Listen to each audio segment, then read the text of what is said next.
Yo, what is up, y'all? Willie Beeman here, bringing you another tutorial video in NBA 2K16. This one's going to be all about boosting. So to start off, I just want to kind of throw out a disclaimer about this. So boosting is a little bit of cheese in 2K16. I would say it's not cheese using boosts, but if you do these moves over and over again repeatedly, basically left-righting, that is really cheesy, and I definitely don't recommend doing that. Obviously, there's a lot of players that do it, but it's really not basketball. It's more just kind of manipulating the game. So go into this just kind of wanting to learn new moves, new dribble moves. So starting off, these are my controller settings. In order to do these moves most effectively, you want to put everything that I have on absolute. Especially the pro stick orientation. That's going to help you out with not having to change directions on the right stick for performing these moves. So basically the right stick will be the same no matter where you're at on the court. So this is NBA 2K MyPlayer.com, and so this is going to show you what the parameters are for being able to boost in the park.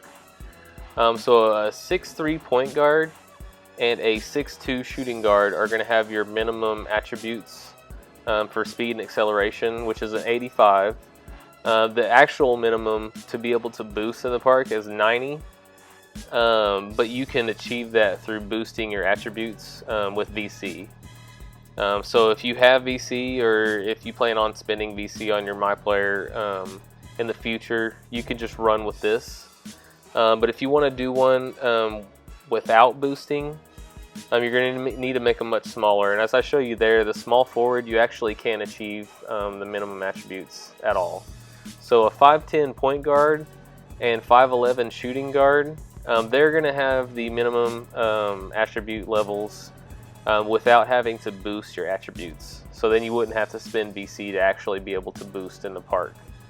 And I'll kind of explain boosting as the video goes on if you don't know what it is whenever we have a little bit of dead time. It's basically like a speed boost, acceleration kind of trick that you can use to be able to get open or get by people in the park. So next I'm going to go over to the attribute upgrades. In order to most effectively use the dribble moves, you're going to need your athlete and your playmaker maxed out. Obviously you don't have to have these maxed out, but these are going to be the two attributes that will more successfully help you do this. So the next I'm going to show you, if you go over to the right on player upgrades, there's this category called boosts. If you don't know about it, you can go in here and spend some VC and actually boost any of your categories up. So if you, as you see here, I've actually bought boosts on my point guard. I pretty much always run boosts on my point guard. I don't really boost my center, but I do boost athlete and playmaker because that'll give me my minimum attribute levels, because I have a 6'3" point guard. So that lets me actually boost in the park. So signature styles, I'm just going to go over a few here, or basically my styles here. There's only a few that are really important. I run crossover too, but it doesn't matter. Behind the back 7 is always my go-to. Spin 6 I would definitely recommend if you're going to use a spin move. It's a really good move. Hesitation 3 is the most important. So for ISO hesitation, you want to run hesitation 3 if you're going to use these moves. Obviously you can use some of the other ones, but hesitation 3 is definitely a very, very good move, especially if you're just starting out in 2K. So on the ISO size up inside out, Jamal Crawford is a really good move. A lot of people use it, and there's a reason for that. It's because it's very effective. I use the Kyrie Irving on the ISO size up cross, which I don't use that a lot, but it's a decent move for sure. You can bust out of it and cross over and do some things. So ISO escape, this one's very important. The Kobe Bryant is definitely going to let you do more of the cheesier boosts, but they are really effective. So this is going to show you the Kobe escape. If you don't know how to do any of the size up moves, basically the escape is whenever you're standing still, if you hold R2 on the PS4 controller, basically right bumper I think on Xbox, and then flick the right stick down. If you have absolute on your controller settings, he will do an escape move, which for the Kobe escape is for him to dribble the ball between his legs backwards. So this Kobe escape, you'll see later on in the video whenever I show some actual park video. This is definitely a really good boost move. So this is going to be hesitation 3. Basically, it's a little step back. Whenever you're running sideways to the basket, you can perform this move. And whenever you practice this move in your MyCourt, you want to make sure you get this the same animation that I'm getting. So this is going to be a bad animation. So going between your legs is not good after the hesitation, but going across like that, that's what you want to shoot for whenever you're practicing this. So the Jamal Crawford inside out move is a really versatile move because you can go either right or left out of it. And this is performed whenever you're standing still or after a move. If you hold R2 and press the right stick towards your ball hand, he will do the Jamal Crawford inside out. And it's a really good move for just kind of throwing something in there. There's a lot of people that just stand still and spam this move, but it's really not that effective if you use it like that. You really need to use it off of a move, or maybe to start off before you kind of start your dribble. So this is showing you that you can go left or right. On the previous section of video, I went right every time. This one, I'm kind of showing you how you can cross back over out of the move. So this hesitation 3 is a really good move to be able to set yourself up for corner threes. It gives you the nice little space because of the step back, and if you have corner special, it's really deadly.